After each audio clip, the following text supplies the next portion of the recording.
الله وبركاته.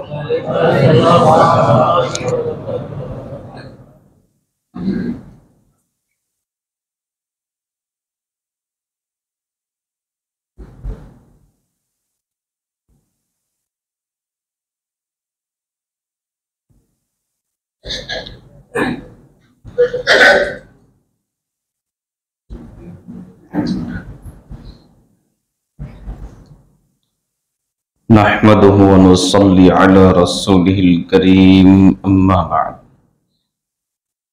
فأعوذ بالله من الشيطان الرجيم بسم الله الرحمن الرحيم قل إن كان آباؤكم وأبناؤكم وإخوانكم وأزواجكم وعشيرتكم وأموال اقترفتموها وتجارة تخشون كسادها ومساكن ترضونها أحب إليكم من الله ورسوله وجهاد في سبيله فتربصوا حتى يأتي الله بأمره بارك الله لنا ولكم في القرآن العظيم ونفعنا به أستغفر الله لي ولكم ولسائر المسلمين إنه هو الغفور الرحيم اللهم صل على سيدنا محمد وعلى آل سيدنا محمد وبارك وسلم اللهم صل على سيدنا محمد وعلى آل سيدنا محمد وبارك وسلم اللهم صل على سيدنا محمد وعلى آل سيدنا محمد وبارك وسلم সমস্ত প্রশংসা আল্লাহ তাআলার জন্য।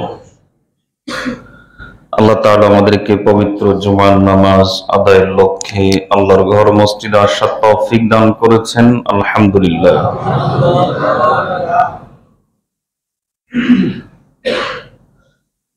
আমাদের কাছে সবচাইতে প্রিয় আল্লাহ এবং তার রাসূল সাল্লাল্লাহু আলাইহি ওয়াসাল্লাম। একজন মুমিনের ঈমানের পরিচয় আল্লাহ এবং তার রাসূল সাল্লাল্লাহু আলাইহি ওয়াসাল্লামের প্রতি সর্বাধিক ভালোবাসা, সবচাইতে বেশি মহব্বত প্রকাশ করা। নবী সাল্লাল্লাহু আলাইহি ওয়াসাল্লাম তাকে মহব্বত করা সবকিছুর চাইতে বেশি, এটা ঈমানের দাবি, ঈমানের আলামত। আল্লাহর আরিফ খুব চমৎকার করে বলেছেন, মুহাম্মদ কি মোহব্বত দীন হক की शर्त अव्वल है, अगर इसमें रहे खामी तो ईमान मुकम्मल है। নবী সাল্লাল্লাহু আলাইহি ওয়াসাল্লামকে মহব্বত করা এই সত্য দিন তথা ইসলামের প্রধান শর্ত। এতে যদি ত্রুটি থাকে তাহলে সে যত বড় নামাজি হোক, যতবারই হজ করুক, তার ঈমান আল্লাহর কাছে গ্রহণযোগ্য নয়। না জব তক কট মারু খাজা ইসরত কি ইজ্জত পর खुदा शाहिद है कि मुसलमान हो नहीं सकता। যখন পর্যন্ত রাসূলুল্লাহ সাল্লাল্লাহু আলাইহি ওয়াসাল্লামের ইজ্জতের জন্য আমার প্রাণ দেওয়ার ইচ্ছা পোষণ না করব, ওই প্রায় আমার অন্তরে যতক্ষণ পর্যন্ত রাখবো না, আল্লাহর সাক্ষী তার ঈমান কখনো ঈমানই হবে না, সে মুসলমানই হতে পারে না। নবী সাল্লাল্লাহু আলাইহি ওয়াসাল্লামের প্রতি প্রাণের চাইতে বেশি ভালোবাসা রাখা। নবী সাল্লাল্লাহু আলাইহি ওয়াসাল্লাম বলেন, লা ইউমিনু আহাদুকুম,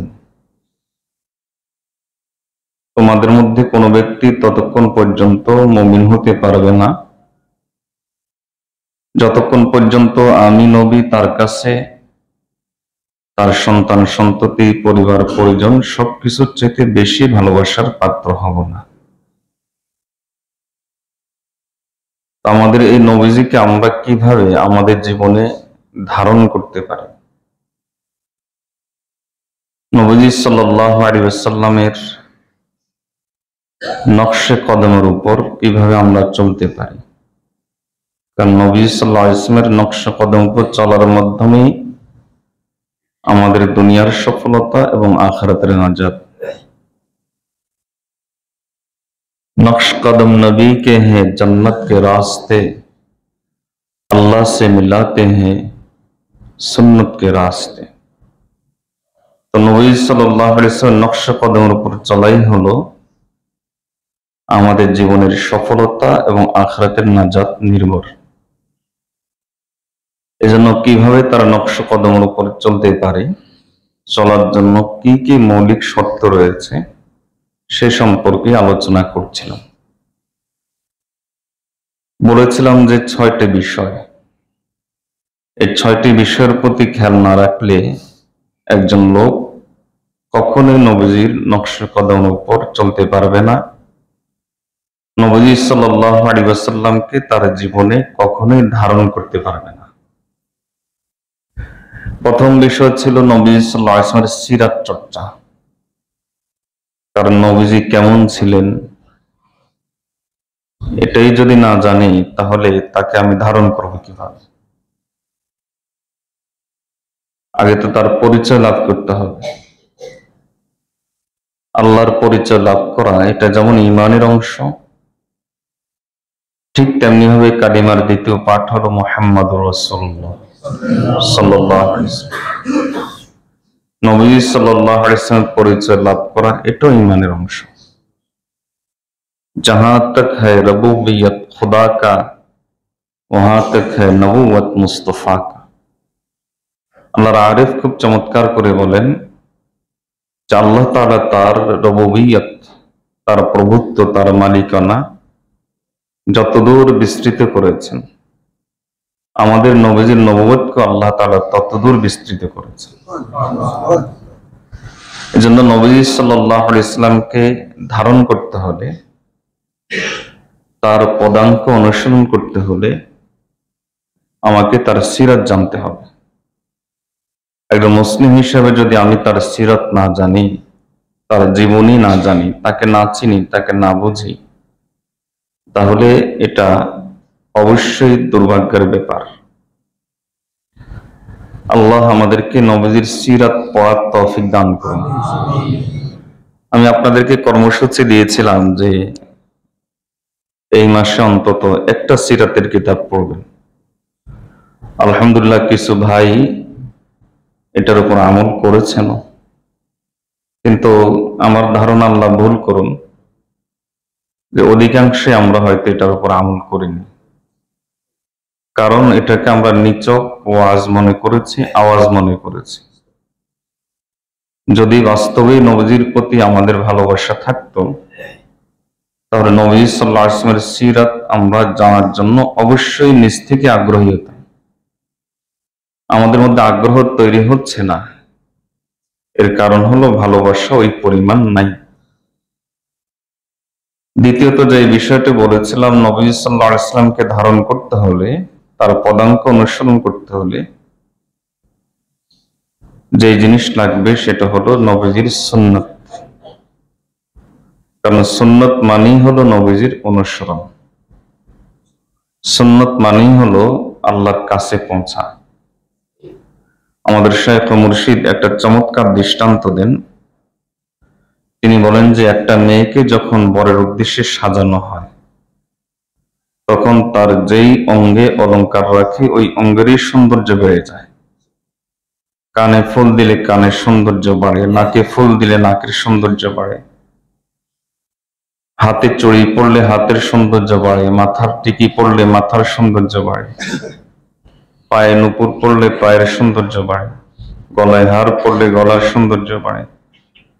ঠিক তেমনি ভাবে আমাদের জীবনে নবী সাল্লাল্লাহু আলাইহি ওয়াসাল্লামের যে সুন্নত আমাদের জীবনের যে অংশে আসবে ওই অংশটাই আল্লাহর কাছে সুন্দর হয়ে যায়, ওই অংশটা আল্লাহর কাছে মায়ার হয়ে যায়। এজন্য নবী সাল্লাল্লাহু আলাইহি ওয়াসাল্লামের সুন্নত অনুসরণ করা। তৃতীয় যে বিষয়টি বলেছিলাম সেটা হলো নবী সাল্লাল্লাহু আলাইহি ওয়াসাল্লামের সুন্নত, নবী সাল্লাল্লাহু আলাইহি ওয়াসাল্লামকে ধারণ করতে হলে যারা প্রকৃতপক্ষে নবী সাল্লাল্লাহু আলাইহি ওয়াসাল্লামকে ধারণ করেছিলেন, নবীজির হুবহু অনুসরণ করার সর্বাত্মক প্রচেষ্টা করেছিলেন। হাফিজ ইবনে কাসিরের ভাষায় ফালাম্মা আহাব্বাহু বিকুল্লি কুলুবিহিম আতাউহু বিকুল্লি কুলুবিহিম বিকুল্লি কুওয়াহুম, যে যারা নবী সাল্লাল্লাহু আলাইহি ওয়াসাল্লামকে ভালোবেসেছেন পরিপূর্ণ অন্তর দিয়ে, তাই তার অনুসরণ করেছেন পরিপূর্ণ শক্তি দিয়ে, অর্থাৎ সাহাবায়ে কেরাম। সেই সমস্ত সাহাবায়ে কেরাম সম্পর্কে আমাদের জানতে হবে। হায়াতুস সাহাবা, সাহাবায়ে কেরামের জীবনী, তাদের ঘটনাবলী যত বেশি জানবো তত বেশি আমরা নবী সাল্লাল্লাহু আলাইহি ওয়াসাল্লামকে অনুসরণ করতে সক্ষম হব।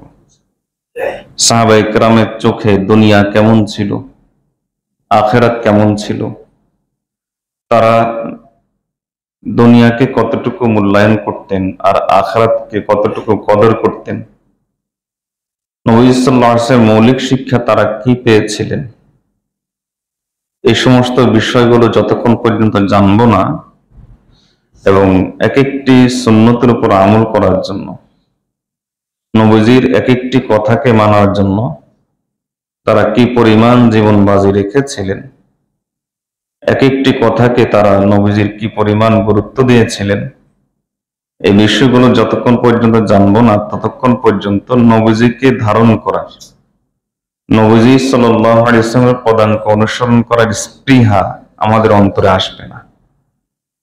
এজন্য বলেছিলাম যে সাহাবায়ে কেরামকে জানতে হবে। সাহাবায়ে কেরামকে জানার জন্য মৌলিক কয়েকটা কথা বলেছিলাম।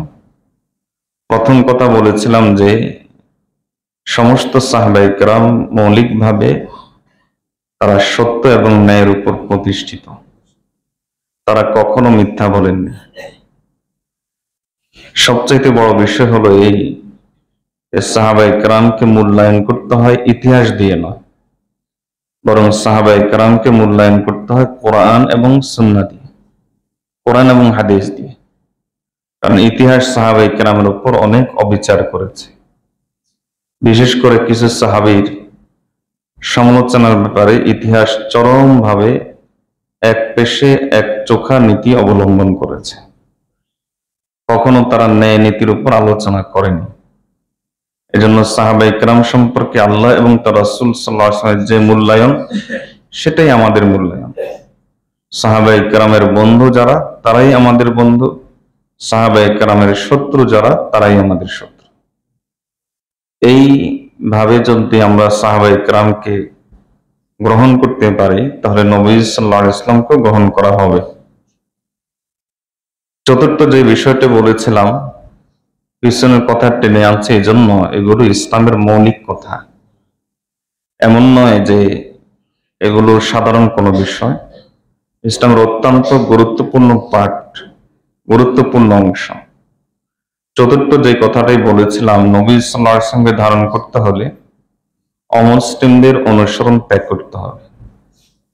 কারণ নবী সাল্লাল্লাহু আলাইহি ওয়াসাল্লামের আদর্শের বিপরীতেই হলো অমুসলিমদের পথ, তাদের মত, তাদের পদ্ধতি। নবী সাল্লাল্লাহু আলাইহি ওয়াসাল্লামের আদর্শের বিপরীতে যত মত, পথ, পদ্ধতি আছে, যত ইজম আছে, যত মতবাদ আছে, সকল মতবাদকে পরিত্যাগ করতে হবে। সেই হিসাবে একদিকে যেমন ভাবে ইহুদি, খ্রিস্টান সহ যে সমস্ত ধর্মীয় পরিচয় আছে, যেমন ভাবে সেগুলোকে বর্জন করতে হবে, ঠিক পাশাপাশি মানুষ যে সমস্ত মতবাদ আবিষ্কার করেছে নিজেদের জীবনকে চালানোর জন্য, সে সমস্ত মতবাদকে পরিত্যাগ করতে হবে, অন্যথায় নবী সাল্লাল্লাহু আলাইহি ওয়াসাল্লামকে কখনোই ধারণ করা যাবে না। আর সে সমস্ত মতবাদের মধ্যে সবচাইতে কঠিন সবচাইতে ভয়ঙ্কর মতবাদ আমি বলেছিলাম যে সেকুলারিজম। এই মতবাদগুলোকে যতক্ষণ পর্যন্ত আমি লাথি মারব না, ততক্ষণ পর্যন্ত আমি নবী সাল্লাল্লাহু আলাইহি ওয়াসাল্লামকে প্রকৃত অর্থে ধারণ করতে পারবো না। পঞ্চম বিষয়, আজকের পঞ্চম এবং ষষ্ঠ বিষয়। পঞ্চম বিষয়, নবী সাল্লাল্লাহু আলাইহি ওয়াসাল্লামকে গ্রহণ করতে হলে আমার মধ্যে ঈমানি গায়রাত, ঈমানি ব্যক্তিত্ববোধ থাকতে হবে, ঈমানি চেতনাবোধ থাকতে হবে। কারণ ঈমানি গায়রাত বা ঈমানি চেতনাবোধ এটা যদি আমার মধ্যে না থাকে তাহলে আমি জীবনও নবীজিকে অনুসরণ করতে পারবো না। ঈমানি চেতনাবোধ বলতে কি? সেটা হলো এই যে সবকিছুর চাইতে নবীজির ভালোবাসাকে প্রাধান্য দেওয়া, সবকিছুর চাইতে। এমনকি আমার মনের অবস্থা যদি এরকম হয় যে কেউ নবী সাল্লাল্লাহু আলাইহি ওয়াসাল্লামের ইজ্জতে আঘাত করলো, খারাপ লেগেছে, এতটুকুই, তাহলে আমার ঈমান পরিপূর্ণ নয়।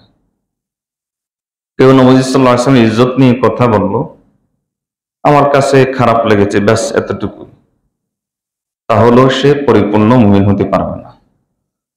বরং নবী সাল্লাল্লাহু আলাইহি ওয়াসাল্লামের ইজ্জতের উপর আঘাতকারীকে আমার মনের অবস্থা এরকম থাকতে হবে যে আমি যদি পারি, আমার দ্বারা যদি সম্ভব হয়, তাহলে সঙ্গে সঙ্গে যে ব্যক্তি নবীজির ইজ্জতের উপর আঘাত করবে, সঙ্গে সঙ্গে আমার সামর্থ্য অনুপাতে তার ধড় থেকে মাথাটাকে আলাদা করে দিতে হবে।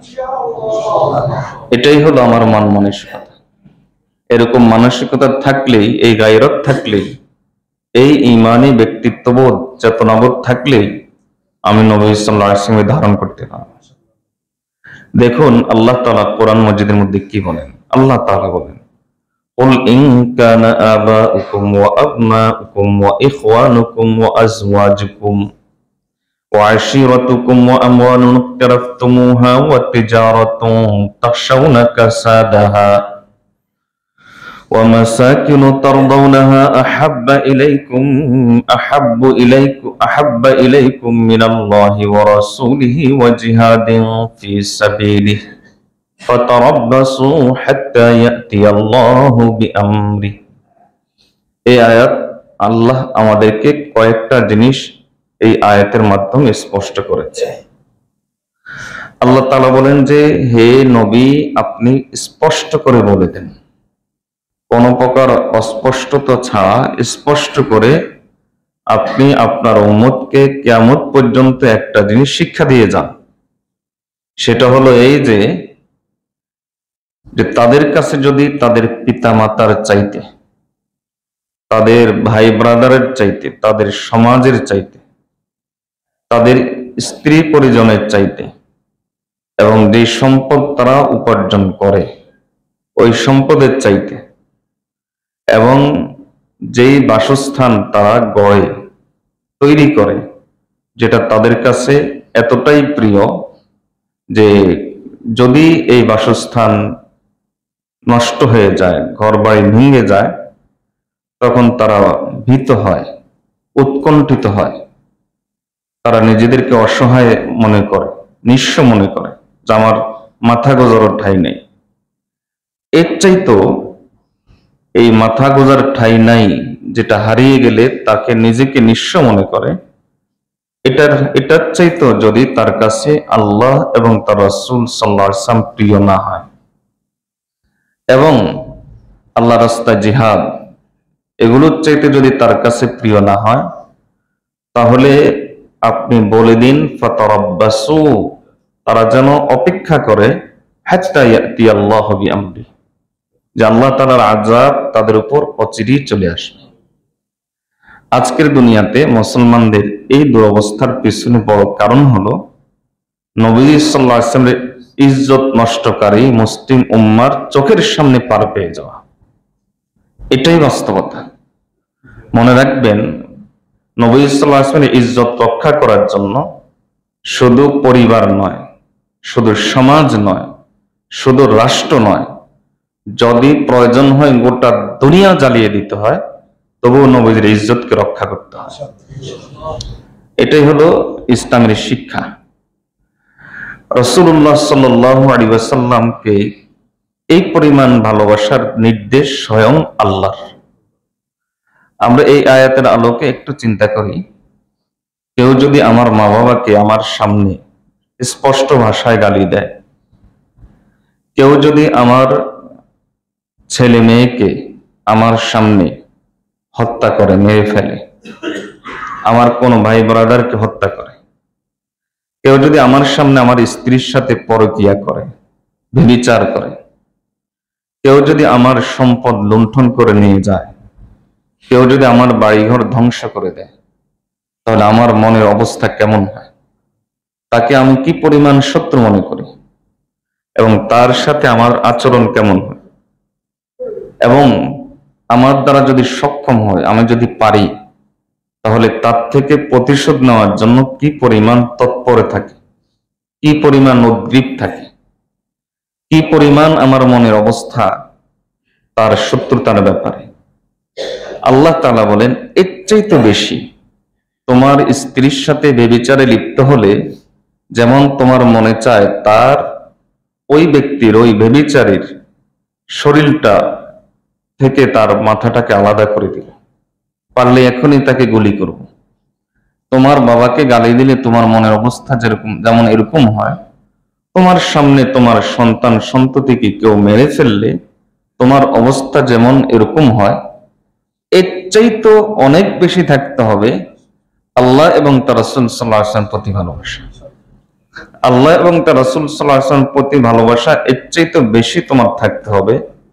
যদি এর চাইতে বেশি না থাকে, তাহলে আল্লাহ বলেন, ফাতারাব্বাসু হাত্তা ইয়াতিয়াল্লাহু বিআমরি, তাহলে অপেক্ষা করো যে আল্লাহর আযাব চলে আসবে। আল্লাহ তাআলা আমাদেরকে এই আয়াতের মর্ম অনুধাবন করার তৌফিক দান করুন। এই আয়াতেই হলো মুসলিম উম্মার টিকে থাকার রহস্য এই আয়াতের মধ্যে বিদ্যমান। কারণ আল্লাহ বলেন যে অন্যথা অপেক্ষা করে আল্লাহর আযাব চলে আসবে। তাহলে এখান থেকে বোঝা যায় এই আয়াতে মুসলিম উম্মার অস্তিত্ব রক্ষা করার বিষয়টি এখানে বিদ্যমান। এজন্য খুব ভালো করে বুঝেন, খুব ভালো করে বুঝেন, যারা ইসলামের শত্রু, নবীজি সাল্লাল্লাহু আলাইহি ওয়াসাল্লামের আদর্শের শত্রু, নবীজি সাল্লাল্লাহু আলাইহি ওয়াসাল্লামের ইজ্জতের শত্রু, নবীজি সাল্লাল্লাহু আলাইহি ওয়াসাল্লামের পথ মতের শত্রু, তারা আমাদের সবচাইতে বড় শত্রু। কথা বুঝেছেন কিনা? তারা আমাদের সবচাইতে বড় শত্রু। তাদের সাথে আমাদের শত্রুতার আচরণ কেমন থাকতে হবে? ইতিহাস থেকে আমি দুই একটা ছোট্ট ঘটনা পেশ করি, তাহলেই বুঝবেন। হযরত আবু বকর সিদ্দিক রাদিয়াল্লাহু তাআলা আনহু অত্যন্ত ঠান্ডা প্রকৃতির মানুষ ছিলেন, আমরা জানি। আবু বকর সিদ্দিক রাদিয়াল্লাহু তাআলা আনহু, তার সামনে এক ব্যক্তি নবী সাল্লাল্লাহু আলাইহি ওয়াসাল্লামকে একটু কটূক্তি করল। আবু বকর সিদ্দিক রাদিয়াল্লাহু তাআলার সাথে অস্ত্র ছিল না, হাত ছিল, সঙ্গে সঙ্গে জীবনের সর্বশক্তি ব্যয় করে তার গালে থাপ্পড় মারলেন এবং তিনি বললেন যে এই মুহূর্তে যদি আমার কাছে খোলা তরবারি থাকতো, তাহলে তোমার শরীরে মাথা থাকতো না।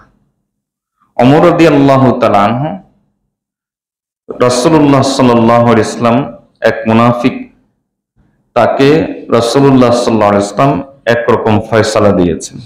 সে নবী সাল্লাল্লাহু আলাইহি ওয়াসাল্লামের কাছে বিচার নিয়ে গিয়েছিল। তো নবী সাল্লাল্লাহু আলাইহি ওয়াসাল্লাম তার ব্যাপারে একরকম ফয়সালা দিয়েছেন। এই ফয়সালাটা তার কাছে পছন্দ হয়নি। সে মনে করেছে যে ওমর রাদিয়াল্লাহু তাআলা যেহেতু কাফেরদের ব্যাপারে অত্যন্ত কঠোর, কাজেই এই ফয়সালাটা যদি আমি ওমর থেকে নেই, আর আমি তো বাহ্যিক দৃষ্টিতে মুসলমান, কাজেই ওমর রাদিয়াল্লাহু তাআলা আমার পক্ষে ফয়সালা দিবে, আর আমার বিবাদী যে সে তো কাফের, অমুসলিম, তার বিপক্ষে সেই ফয়সালা দিবে। এই চিন্তা করে ওমর রাদিয়াল্লাহু তাআলার কাছে আসলো ফয়সালার জন্য। ওমর রাদিয়াল্লাহু তাআলা বললেন যে দাঁড়াও, আমি ঘর থেকে আসি। এ কথা বলে তিনি ঘর থেকে খোলা তরবারি এনে ওই মুনাফিককে দুই ভাগ করে দিলেন। কারণ আল্লাহ এবং তার রাসূল সাল্লাল্লাহু আলাইহি ওয়াসাল্লামের ফয়সালার বিরুদ্ধে দাঁড়ানোর অধিকার কারো নাই, দুনিয়ার কারণে। আলী রাদিয়াল্লাহু তাআলার সামনে এক ব্যক্তি গালি দিল, রাসূলুল্লাহ সাল্লাল্লাহু আলাইহি ওয়াসাল্লামকে এটা সেটা বলল। আলী রাদিয়াল্লাহু তাআলার সঙ্গে সঙ্গে খঞ্জর বের করে এক ঝটকায় তাকে ফেলে দিলেন, বুকের উপর উঠে বসলেন। ওই ব্যক্তি ছিল অত্যন্ত কৌশলী, চালাক। সে এক থুবলা থুতু তার গায়ে মেরে দিল। আলী রাদিয়াল্লাহু তাআলার সঙ্গে সঙ্গে উঠে গেলেন। তো বলা হলো যে তুমি তো আমাকে এই এক্ষুনি মারার জন্য উদ্যত হয়েছিলে, 1 সেকেন্ড এদিক সেদিক হয়ে গেলেই আমার শরীর থেকে রক্ত ফিনকি দিয়ে এখন বের হতো, আমি মারা যেতাম, কিন্তু আমাকে কেন ছেড়ে দিলেন?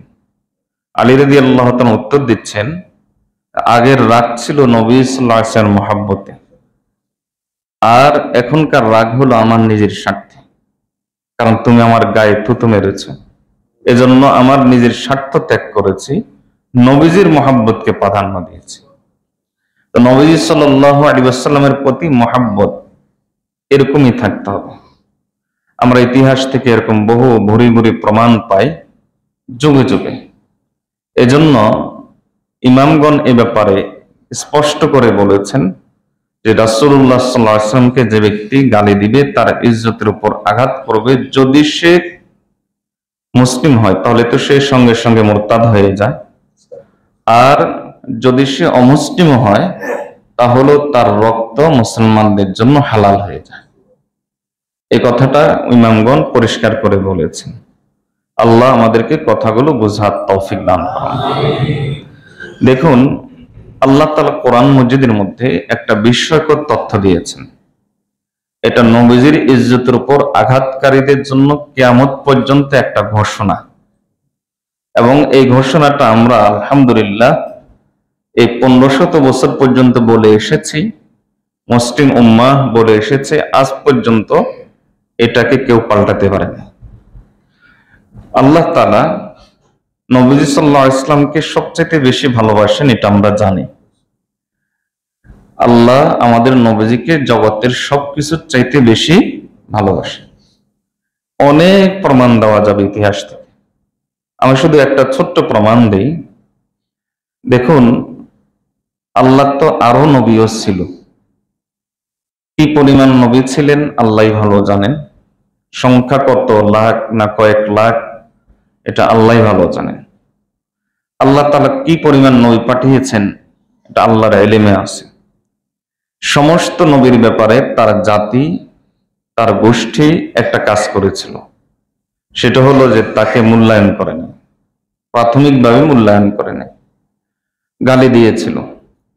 কিন্তু যখনই যে নবীকে গালি দিয়েছে তার জাতি, তার গোষ্ঠী, আল্লাহ তাআলা ওই নবীকে এর জবাব শিখিয়ে দিয়েছেন যে তোমাকে এই কথা বলে, তুমি এই কথার জবাবে বলে দাও যে তুমি এটা। যেমন হুদ আলাইহিস সালামকে তার জাতি বলল যে আপনি তো পথভ্রষ্ট।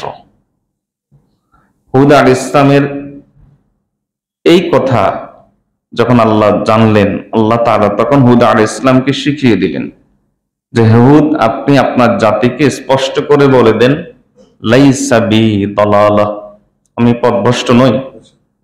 হযরত নূহ আলাইহিস সালামকে তার জাতি বলল আপনি তো বেকুব, আপনি গর্দভ। আল্লাহ তাআলা নূহ আলাইহিস সালামকে শিখিয়ে দিলেন যে আপনি বলে দিন যে আমি বেকুব নই, লাইসা বি সাফাহা, আমি বেকুব নই। প্রকারান্তরে সমস্ত নবীর ইতিহাসে আমাদের নবী সাল্লাল্লাহু আলাইহি ওয়াসাল্লামের ইতিহাস আল্লাহ তাআলা পাল্টে দিয়েছেন। আল্লাহ তাআলা এখানে তার নীতি রীতি, তার অতীত পদ্ধতি পাল্টে দিয়েছেন। আমাদের নবী সাল্লাল্লাহু আলাইহি ওয়াসাল্লামকে যখন কোনো ব্যক্তি গালি দিত, কোন অপবাদ তার ব্যাপারে দিত, তখন আল্লাহ তাআলা জবাব শিখিয়ে দেননি, ওহী নাজিল করে আল্লাহ নিজে জবাব দিয়ে দিয়েছে। যেমন নবী সাল্লাল্লাহু আলাইহি ওয়াসাল্লামকে গালি দিল যে আপনি পাগল, তখন আল্লাহ তাআলা আয়াত নাজিল করলেন যে এই নবী পাগল নয়। শুধু আয়াত নাজিল করেই যথেষ্ট হন নাই, নবীজিকে সান্ত্বনা দিচ্ছেন যে তারা তো আপনাকে পাগল বলে, মা আনতা বিনি'মাতি রাব্বিকা বিমাজনুন, আল্লাহর রহমতে, আল্লাহর নেয়ামতে, আল্লাহর অনুগ্রহে আপনি পাগল নন। আল্লাহ আপনাকে বুদ্ধিমত্তা দান করেছেন, বরং জগতের মধ্যে সবচেয়ে বড় শিক্ষক, সবচেয়ে বড় বুদ্ধিমান, সবচেয়ে বড় শক্তিশালী আদর্শের অধিকারী, এলেম জ্ঞান গভীরতার অধিকারী মুহাম্মদুর রাসূলুল্লাহ সাল্লাল্লাহু আলাইহি ওয়াসাল্লাম। আল্লাহ বলেন যে মা আনতা বিনি'মাতি রাব্বিকা বিমাজনুন, আপনি পাগল নন, আল্লাহর নিয়ামতে আল্লাহর অনুগ্রহে আপনি পাগল নন। তারা অপবাদ দিল যে নবী সাল্লাল্লাহু আলাইহি ওয়াসাল্লাম হলেন একজন কবি, তিনি কবিতার মতো করে কোরআন বলেন, আসলে তিনি নিজ থেকে বানান। আল্লাহ তাআলা তখন সাথে সাথে আয়াত নাযিল করলেন, ইন্নাহুম কানু ইযা কিলা লাহুম লা ইলাহা ইল্লাল্লাহু ইস্তাকবিরুন ওয়া ইয়াকুলুনা আ ইন্না লাতারিকু আলিহাতিনা লিশাইরিম মাজনুন বাল জাআ বিল হাক্কি ওয়া সাদ্দাকাল মুরসালিন। যে তারা বলে যে আপনি নাকি কবি, আপনি নাকি পাগল। আসলে তারা আপনার উপর ঈমান আনে না, মূল কারণ হলো অহংকার। অহংকার করে তারা ঈমান আনে না। আমি স্পষ্ট বলে দিচ্ছি, আল্লাহ বলেন আমি স্পষ্ট বলে দিচ্ছি যে এই নবী পাগল নয়, বাল জাআ বিল হক, বরং তিনি এসেছেন সবচেয়ে সত্য বাণী নিয়ে, সত্য কথা নিয়ে। আর তিনি এমন রাসূল ওয়া সাদ্দাকাল মুরসালিন, আগে রাসূলদেরকে তিনি স্বীকার করেছেন, তাদেরকে তিনি স্বীকৃতি দিয়েছেন। এজন্য কিয়ামত পর্যন্ত আল্লাহ এবং তার রাসূল সাল্লাল্লাহু আলাইহি ওয়াসাল্লামের কাছে যে সমস্ত নবীর নাম আমরা জানি, এর বাইরে আল্লাহ তাআলা এবং তার রাসূল সাল্লাল্লাহু আলাইহি ওয়াসাল্লাম যেসব নবীর নাম জানান নাই, এরকম কোন নবী যদি কেউ দাবি করে অমুক নবী, অতীতের হোক আর ভবিষ্যতের হোক আর বর্তমানের হোক, যদি এই কথা দাবি করে যে সে নবী, অথচ এই নাম না আল্লাহ জানিয়েছেন না রাসূল সাল্লাল্লাহু আলাইহি ওয়াসাল্লামের পক্ষ থেকে স্বীকৃতি আছে, নবীজিও জানান নাই, আল্লাহও জানান নাই, তাহলে ওই নবী কখনো নবী হয় না, সে ভণ্ড বেঈমান ছাড়া আর কিছু হয় না। যেমন গোলাম আহমদ, আল্লাহ তাআলা এবং তার রাসূল সাল্লাল্লাহু আলাইহি ওয়াসাল্লাম তাকে নবী হিসেবে আমাদেরকে জানিয়ে যান নাই, তার নাম নাই, নবীদের তালিকায় তার নাম নাই। শুধু গোলাম আহমদ নাই, গোলাম আহমদ কেন, কিয়ামত পর্যন্ত গোলাম আহমদ কাদিয়ানী মার্কা যত ব্যক্তি নবীর দাবি করবে, নবুয়তের দাবি করবে, যেহেতু আল্লাহর দপ্তরে নবীজির তালিকায় তার নাম নাই, সুতরাং সে নবী হতে পারে না, ভণ্ড বেঈমান কাফের ছাড়া কিছু হতে পারে না। রাসূলুল্লাহ সাল্লাল্লাহু আলাইহি ওয়াসাল্লামকে এক ব্যক্তি আল্লাহর কাছে পানাহ চাই, এক ব্যক্তি নবী সাল্লাল্লাহু আলাইহি ওয়াসাল্লামের চরিত্র নিয়ে কথা বলেছে। নবী সাল্লাল্লাহু আলাইহি ওয়াসাল্লামের চরিত্র নিয়ে কথা বলার সঙ্গে সঙ্গে আল্লাহ তাআলা কি ভাষায় এটা জবাব দিয়েছেন, আমি এই কথাগুলো যখন বলি তখন বলি যে আপনি একদিকে আল্লাহর ধৈর্য দেখেন, যে আল্লাহ ফেরাউনের ফেরাউনগিরি সহ্য করেছেন, নমরুদের নমরুদগিরি সহ্য করেছেন, কারুনের কারুনগিরি সহ্য করেছেন, আবু জাহাল আবু লাহাবদের কুফরি সহ্য করেছেন। সেই আল্লাহ এত ধৈর্যশীল আল্লাহ, সে আল্লাহ একদিকে তার ধৈর্য দেখেন, আরেকদিকে তার জবাব দেখেন। আপনার কাছে অনেকটা হাসি লাগবে, হাসি মানে মহব্বতের হাসি, যে আল্লাহ এভাবে জবাব দেন। আল্লাহ তাআলা সঙ্গে সঙ্গে আয়াত নাজিল করে বলেন, ফালা তুতি কুল্লা হাল্লাফিন মাহিন হাম্মাজিম মাশাইম বিনামিম মান্নাইন লিল খাইরি মু'তাদিন আসিম উতুল্লিন বাদা যালিকা সানিম। আল্লাহ বলেন যে যেই লোকটা আপনাকে গালি দিয়েছে, এই লোকটা কথায় কথায় কসম করে, এটা মিথ্যুকদের অভ্যাস, বেশি কসম করা, কথায় কথায় সে কসম করে, অর্থাৎ বোঝাচ্ছেন যে সে চরম মিথ্যুক। আল্লাহ বলেন যে মাহিন, এই লোকটা হলো প্রচন্ড পরিমাণে আল্লাহর কাছে লাঞ্ছিত।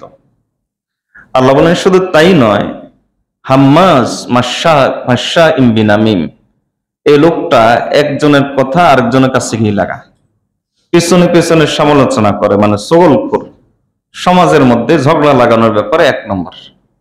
আল্লাহ বলেন শুধু তাই নয়, মান্নাইন লিল খাইর, এই লোকটা কখনো নিজে ভালো কাজ করে না আর অন্যকেও ভালো কাজ করতে দেয় না। দেখবেন সমাজে এরকম কিছু লোক আছে, নিজেও ভালো কাজ করে না, অন্যকেও ভালো কাজ করতে দেয় না।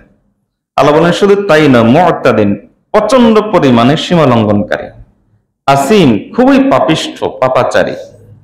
আল্লাহ বলেন যে বাদা যালিক, আরো আছে। আপনি আল্লাহর ভাষা দেখেন, আল্লাহ এতক্ষণ পর্যন্ত এতগুলো কথা বলে তার এতগুলো বদনাম করে আল্লাহ বলেন আরো আছে, আরো আছে, আরো আছে, বাদা যালিক, আরো আছে। কি আছে? জানিম, এই লোকটা জারজ সন্তান, তার জন্মের ঠিক নেই। আল্লাহ তাআলা এইভাবে স্পষ্ট করে বলে দিচ্ছেন।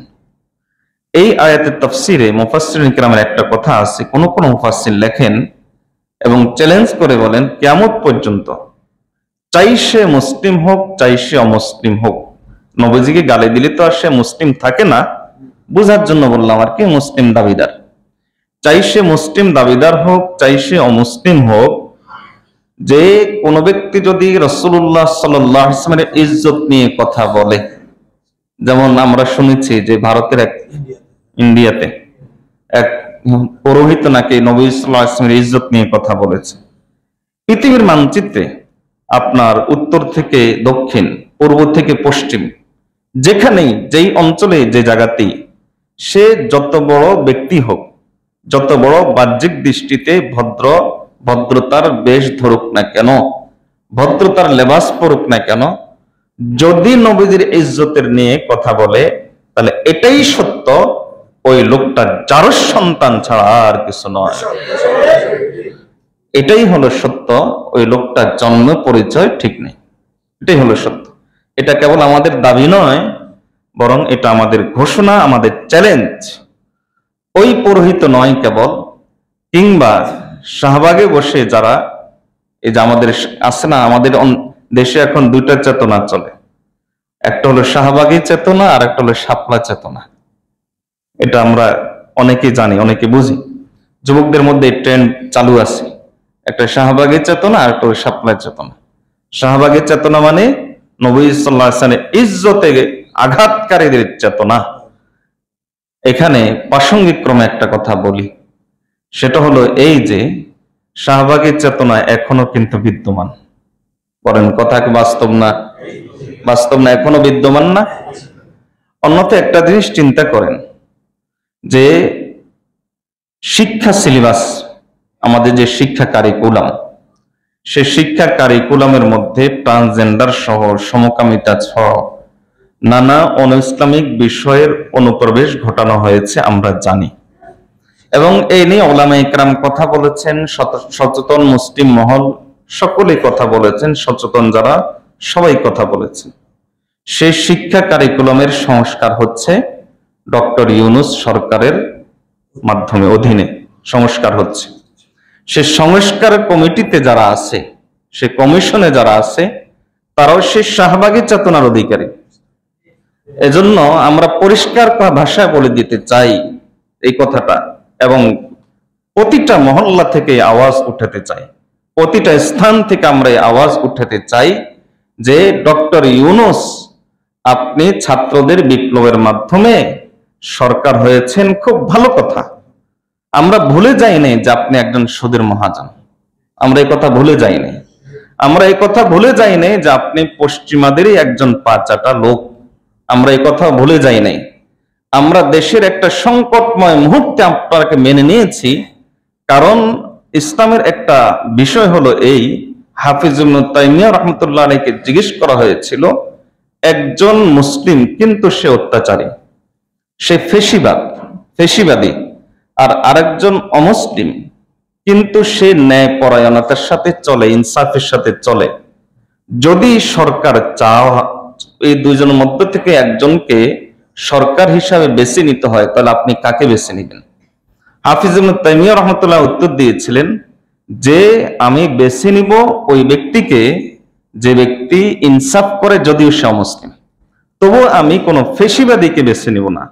আমরা একটা ফেশিবাদের বিরুদ্ধে, একটা জুলুমের অবসান ঘটানোর জন্য সাময়িক পরিস্থিতিতে আপনাকে মেনে নিয়েছি, এখন আমরা আপনাকে মেনে নিচ্ছি।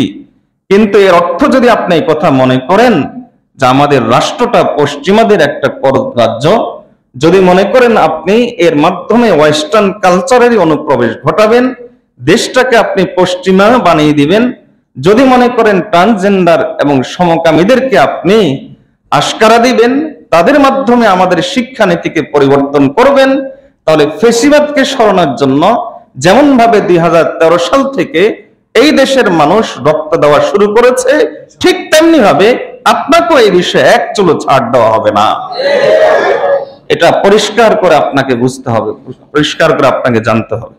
এর অর্থ এই নয় যে আমরা ফেসিবাদকে সমর্থন করি, এর অর্থ এই নয় যে আমরা ফেসিবাদকে বা জুলুমকে আমরা সমর্থন করি। আমরা এই কথা মনে করি ফেসিবাদ যেমন মানবতার শত্রু, ঠিক তেমনি ভাবে সভ্যতার পোশাক পরে যারা সমাজের মধ্যে সমকামিতার মতো অশ্লীলতাকে যারা প্রমোট করে, অনুপ্রবেশ ঘটানোর চেষ্টা করে, আমাদের শিক্ষা সিলেবাসে এই জিনিসগুলোকে এখনো ধরে রাখতে চায়, তারাও মানবতার শত্রু, উভয় মানবতার শত্রু।